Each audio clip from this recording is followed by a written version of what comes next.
So, hello guys, welcome to this channel, Tute Master. So guys, আজি আমি start কৰিম basics maths, ঠিক আছে? আমি start কৰিম আজি basics maths.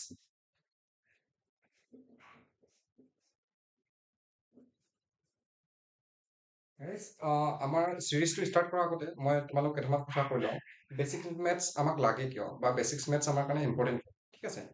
For example guys তোমালোকে কিবা এটা কুৱেশ্যন চল্ভ কৰিব লাগে ডাঙৰ কুৱেশ্যন যিকোনো কুৱেশ্যন ধৰি লওক টিগনমেট্ৰিক কুৱেশ্যন হওক বা তোমালোকৰ ডাঙৰ ডাঙৰ মেথমেটিকেল প্ৰব্লেম ধৰি লোৱা তুমি কাম ইমান দিনত এজন মানুহে 5টা কাম কৰিব পালে 10 দিনৰ সেই কামটো একেটা কামটো 5জন মানুহে কিমান টাইমত কৰিব পাৰিব ঠিক তেনেধৰণৰ প্ৰশ্নবোৰ চল্ভ কৰিবৰ কাৰণে বা সৰু ডাঙৰ প্ৰশ্ন ধৰি লোৱা তোমালোকৰ বীজগণিতৰ প্ৰশ্ন A+B হোল স্কোৱাৰৰ ফৰ্মুলাটো বা এইবোৰ তোমালোকে জানিব হ'লে চবচে প্ৰথম মেইন ইম্পৰ্টেণ্ট কথাটো কি হ'ব বেচিক্স মেথছ তোমালোকৰ ষ্ট্ৰং হ'ব লাগিব বেচিক্স মেথছ মানে কি তোমালোকৰ ধৰি লোৱা প্লাছ মাইনাছবোৰ তোমালোকৰ শুদ্ধ হ'ব লাগিব হৰণ পূৰণবোৰ তোমালোকৰ শুদ্ধ হ'ব লাগিব ঠিক আছে আৰু কিছুমান প্ৰশ্ন আছে যেনেকে বদমাছ তোমালোকে হয়তো আগতে কৰিছা বা নকৰিছা তথাপিও মই বদমাছ তোমালোকৰ ৰিভাইজ কৰাই দিম বদমাছ ঠিক সেই নিচিনাই বিভিন্ন ধৰণৰ বেচিক্স মেথছ আছে ঠিক আছে সেইবোৰ যদি তোমাৰ ষ্ট্ৰং থাকে তুমি যিমান হাৰ্ড প্ৰশ্ন হ'লে তুমি ভয় নাখাবা বা তুমি চল্ভ কৰিবৰ কাৰণে তোমাৰ ইমান প্ৰব্লেম নহ'ব ঠিক আছে ফৰ এক্সাম্পল বেচিক্স মেথছ কিয় ইম্পৰ্টেণ্ট তাৰ বাবে মই এটা তোমালোকৰ এক্সাম্পল দিম আৰু সেই এক্সাম্পল দ্বাৰা তোমালোকে বুজিব পাৰিবা যে বেচিক্স মেথছটো লাগে কি আমাক ঠিক আছে এক্সাম্পল ধৰি লোৱা এটা কুৱেশ্যন তোমালোক ধৰি লোৱা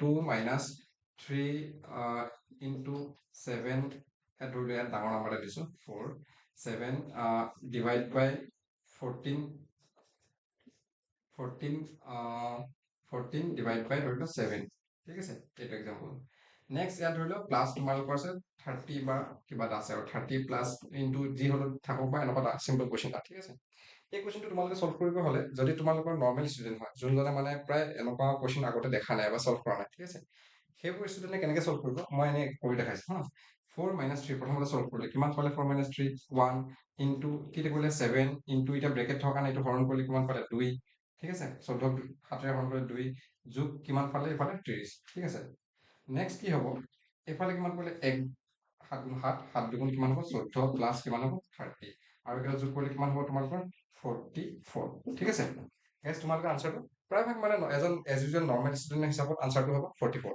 ঠিক আছে কিন্তু একচুৱেল যোনটো আনচাৰ হ'ব লাগে এইটো কমপ্লিটলি ৰং ঠিক আছে এই গোটেই পদ্ধতিটো হৈছে তোমালোকৰ ৰং এনেকুৱা কুৱেশ্যনবোৰ চল্ভ কৰা এটা পদ্ধতি থাকে সেই পদ্ধতিটোৰ নাম হৈছে বদমাছ BODMAS এতিয়া বদমাছ বুলি ক'লে তোমালোকে হাঁহিব নালাগে ঠিক আছে বদমাছ মানে কোনো বেয়া কথা নহয় বা বদমাছ মানে বেলেগ একো মিনিং বুজোৱা নাই বদমাছ মানে হ'ল এটা ফুল ফৰ্ম এটা চেণ্টেন্সৰ ফুল ফৰ্ম কি হয় বি মানে হ'ল ব্ৰেকেট অ মানে অফ বা অসমীয়াত ৰ বুলি কোৱা হয় ডি মানে হ'ল তোমালোকৰ ডিভাইড এম মানে হ'ল মাল্টিপ্লাই এ মানে হ'ল এডিশ্যন এছ মানে ছাবষ্ট্ৰেকশ্যন তাৰ মানে কি হয় চোৱা তোমালোকে চিম্বলবোৰ দেখি নিশ্চয় বুজি পাইছা বি মানে কি হ'ল ব্ৰেকেট অ মানে অফ ৰ বা আৰু এটা ইয়াৰ মিনিংটো হ'ল পূৰণ চিন ঠিক আছে নেক্সট ডি মানে ডিভাইড অসমীয়াত হৰণ বুলি কোৱা হয় আৰু এম মানে মাল্টিপ্লাই অসমীয়াত পূৰণ বুলি কোৱা হয় এ মানে এডিশ্যন বা যোগ আৰু এছ মানে ছাবষ্ট্ৰেকশ্যন মানে মাইনাছ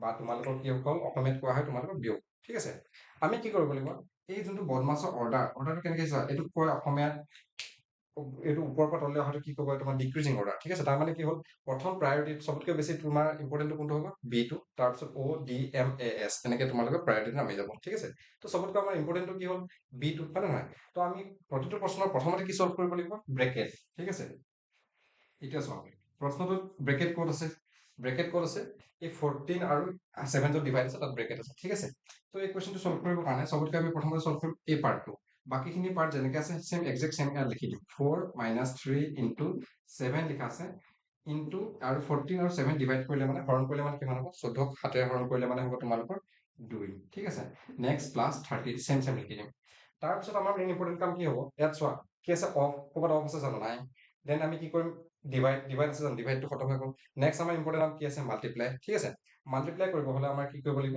3 7 আৰু 2 আছে 7 3 গুণ 21 আৰু 21ৰ লগত তোমালোকৰ 2 পূৰণ কৰিলে হ'ব 42 ঠিক আছে মাইনাছ 7 3 গুণ 21 আৰু 2 পূৰণ কৰিলে তোমালোকৰ কিমান হ'ব 42 ঠিক আছে প্লাছ 30 এতিয়া চাবা ইয়াত এটা ইম্পৰ্টেণ্ট কথা এতিয়া কি হ'ব ইয়াত কি কৈছে কি মাল্টিপ্লাই কৰাৰ পিছত কি কৰিব লাগিব আমি যোগ ঠিক আছে যোগ ক'ত আছে চোৱা 30 আগত যোগ আছে তো 30টো ক'ত আনিম মই আগত আনিম ঠিক আছে মাইনাছ কি কৰিম 42 আৰু এটা যোগ কৰিলে কিমান হ'ব 34 মাইনাছ 42 এতিয়া চোৱা এই আনচাৰটো কিমান হ'ব লাগে তোমালোকে দেখিছা জানো ক'ৰবাত এনেকুৱা সৰু নাম্বাৰ এটা বা ডাঙৰ নাম্বাৰ এটা বিয়োগ কৰা হয় নে নহয়? এনেকুৱা নাম্বাৰবোৰ বিয়োগ কৰিব হ'লে আমি কি বুজিব লাগিব? অখণ্ড সংখ্যা বুজিব লাগিব। ঠিক আছে? অখণ্ড সংখ্যা মই তোমালোকক পঢ়াই দিম। পূৰ্ণ সংখ্যা, অখণ্ড সংখ্যা এনেকুৱা সংখ্যা প্ৰণালী থাকে। মই সেইকেইটা বুজাই দিম। বুজোৱাৰ আগতে তোমালোকে এইটো চাবা। এই সংখ্যাটো তোমালোকে বুজিবলৈ এটা সহজ উপায় কওঁ। ঠিক আছে?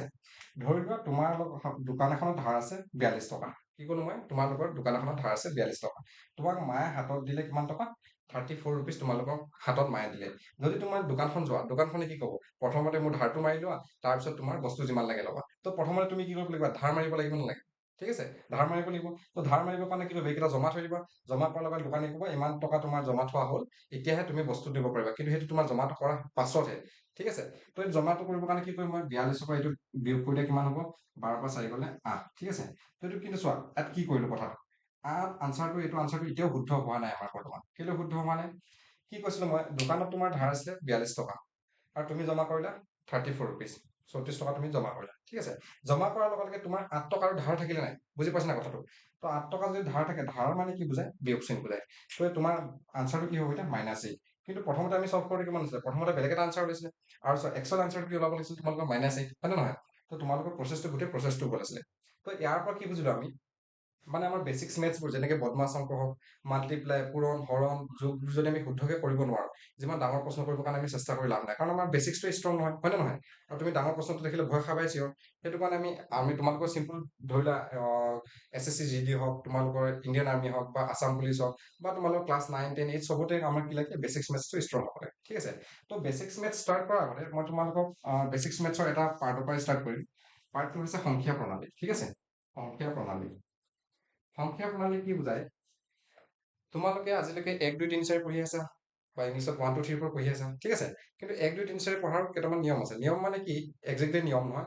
1, 2, 3, 4 বেলেগ বেলেগ ভাগত ভাগ কৰা হৈছে। ঠিক আছে? তো চবতকৈ প্ৰথমতে কোৱা হয় স্বাভাৱিক সংখ্যা বুলি। কি কোৱা হয়? স্বাভাৱিক সংখ্যা।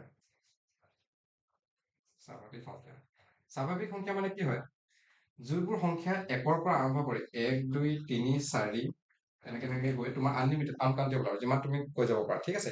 কিন্তু ষ্টাৰ্টটো ক'ৰ পৰা কৰিলে চোৱা। ষ্টাৰ্টটো ক'ৰ পৰা কৰিলে আমি 1ৰ পৰা। তো স্বাভাৱিক সংখ্যা ক'ৰ পৰা আৰম্ভ হয়? 1, 2, 3, 4, 5, 6, 7, 8, 9, 10 যিমান তুমি আগবাঢ়ি যোৱা। ঠিক আছে? তাৰ নেক্সটত আহিব তোমালোকৰ পূৰ্ণ সংখ্যা। পূৰ্ণ সংখ্যা। পূৰ্ণ মানে তোমালোকে কি বুজিছা? সম্পূৰ্ণ, হয় নে নহয়? পূৰ্ণ মানে কি বুজায়? সম্পূৰ্ণ। সম্পূৰ্ণ মানে আচলতে আমি নাম্বাৰ সকলোতে 1, 2, 3, 4 লিখিলেও জিৰ'টো আমাৰ ইম্পৰ্টেণ্ট নহয়। ঠিক আছে?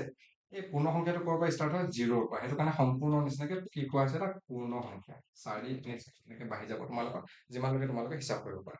তো আমি কি পালো গাইজ? প্ৰথমতে স্বাভাৱিক সংখ্যা, পূৰ্ণ সংখ্যা। ঠিক আছে? আৰু এটা কোৱা হয় অখণ্ড সংখ্যা। আৰু অখণ্ড সংখ্যাটো বহুত ইম্পৰ্টেণ্ট। ঠিক আছে? অখণ্ড সংখ্যা বুজাটো বহুত ইম্পৰ্টেণ্ট। অখণ্ড সংখ্যা। ঠিক আছে? অখণ্ড সংখ্যা মানে কি? তোমালোকে ধৰিলে এইবোৰ 0, 1, 2, 3, 4 লিখা আছে। ঠিক আছে? মই এইটো লিখি লৈছো 0, 1, 2, 3, 4। ঠিক আছে? এই গোটেইখিনি তোমাৰ অখণ্ড সংখ্যাত পৰে। ঠিক আছে? কি ক'লো? গোটেইখিনি তোমাৰ অখণ্ড সংখ্যাত পৰে। তাৰ উপৰিও এই তোমালোকে ক'ৰবাত কি দেখিছা? -1 দেখিছা, -2 দেখিছা, -3 দেখিছা নাই? এইফালে এনেকে নেগেটিভলি তোমাৰ ইনফাইনাইটলৈকে যোৱাখিনি কি বুলি কয়? অখণ্ড সংখ্যা। তাৰমানে অখণ্ড সংখ্যা মানে কি বুজিলা? অখণ্ড সংখ্যা দেখাত পূৰ্ণ সংখ্যাই, কিন্তু তাত কি থাকিব পাৰে? পজিটিভ আৰু নেগেটিভ। পজিটিভ আৰু কি থাকিব? নেগেটিভ। ঠিক আছে? তো অখণ্ড সংখ্যাত আমি এডাল ৰেখাৰ আঁকিব পাৰো। কেনেকে আঁকিব পাৰো? চোৱা। এইডাল কি হ'ল? ৰেখা। দুইফালে ভাগ কৰি যোৱা ৰেখা। মাজত কি আছে? 0, 1, 2, 3, 4 এনেকে কৰিলো। ইফালে হ'ল তোমাৰ -1, ইফালে -2, ইফালে -3 আৰু এইফালে এনেকে বাঢ়ি যাব। এইটো কাৰণে এই ৰেখাডাল দিয়া মানে সেইটো মিনিং বুজাইছে। তো দুইফালে কি যাব পাৰে? বাঢ়ি যাব পাৰে। ঠিক আছে? এই অখণ্ড সংখ্যাৰ এই যোনটো চাইড পজিটিভ আছে, পজিটিভ মানে কি হ'ল? যোগ। যোগ মানে কি হ'ল? তোমাৰ ধনী। ঠিক আছে? মানে কি হ'ল? এইফালে তোমাৰ এটকাতকৈ 2 টকা বেছি, 2 টকাতকৈ 3 টকা বেছি। মোৰ লগত যদি 1 টকা আছে, তোমাৰ লগত যদি 2 টকা আছে। ঠিক আছে? কোন ধনী? তুমি ধনী হয় নে নহয়? তো সেইটো কাৰণে ইয়াক কোৱা হয় ধনাত্মক। ঠিক আছে? ধনাত্মক। এইফালে থকাখিনি কি কৈছিলো? মই অলপ আগতে এক্সাম্পল দিছিলো তোমালোকক, হয়নে? এক্সাম্পলটো কি বুজাইছিলো? মাইনাছ মানে কিমান থাকে? তোমাৰ ধাৰ। আৰু ধাৰটোক অসমীয়াত, শুদ্ধ অসমীয়াত কি কোৱা হয়? ঋণ। তো এইটো কি কোৱা হয়? ঋণাত্মক। ঋণাত্মক। ঠিক আছে? তো এইফালে যিমানখিনি আহে কি হ'ব? ঋণ। এতিয়া চোৱা, কথা এটা মন কৰিবা। -3 ডাঙৰ নে 1 ডাঙৰ? তো তোমালোকৰ নাম্বাৰটো দেখি কি লাগিছে? 3 ডাঙৰ যেন লাগিছে নাই? হয় নে নহয়? কিন্তু -3 ডাঙৰ হ'ব নোৱাৰে। কিয় ডাঙৰ হ'ব নোৱাৰে? এতিয়া চোৱা। তোমাৰ 3 টকা ধাৰ আছে। কি ক'লো? তোমাৰ 3 টকা ধাৰ আছে। ঠিক আছে? আৰু মোৰ হাতত আছে 1 টকা। তো ধনী কোন হৈছে? তুমি ধনী নে মই ধনী? ধনটো নিশ্চয় মই, কাৰণ মোৰ হাতত এটকা আছে কিন্তু তোমাৰ মাইনাছ ধাৰত আছে, তুমি ধাৰুৱা হয়নে নহয়? যদি তুমি ধাৰুৱা হয় তেতিয়া কি হ'ব? এই বস্তুটো কি হ'ব? তুমি সৰু হ'ব লাগিব মোতকৈ আৰু মই তোমাতকৈ কি হয় ডাঙৰ। ফৰ এক্সাম্পল বা উল্টা কৰি লোৱা, মই তোমাতকৈ সৰু বা তুমি মোতকৈ কি হ'ব ডাঙৰ। বুজি পালা? নেক্সট কি হয়, ফৰ এক্সাম্পল 0 ডাঙৰ নে -1 ডাঙৰ? এতিয়া তুমি চিম্পলি বুজি পালা, এটকা নথকাটোৱে আমাতকৈ ভাল ধাৰ থকাতকৈ। তুমি দোকান এখনতকৈ ধাৰুৱা হৈ থকাতকৈ তোমাৰ তাত এটকা নথকাটো একো প্ৰব্লেম নাই, হয়নে নহয়? সেইটো কাৰণে কি হ'ব, তোমাৰ -1তকৈ কি হয় 0টো ডাঙৰ থাকে। ঠিক আছে? তো তোমালোকৰ এইকেইটা সংখ্যা প্ৰণালী মই অকল 3টা সংখ্যা লিখাই দিছোঁ প্ৰথমতে, ঠিক আছে? আৰু মই আগবাঢ়ি যাম আৰু পিছৰখিনি মই তোমালোকক কৈ যাম আৰু পিছত ইম্পৰ্টেণ্ট কি কি থাকে সংখ্যা প্ৰণালীৰ ভিতৰত, ঠিক আছে গাইছ?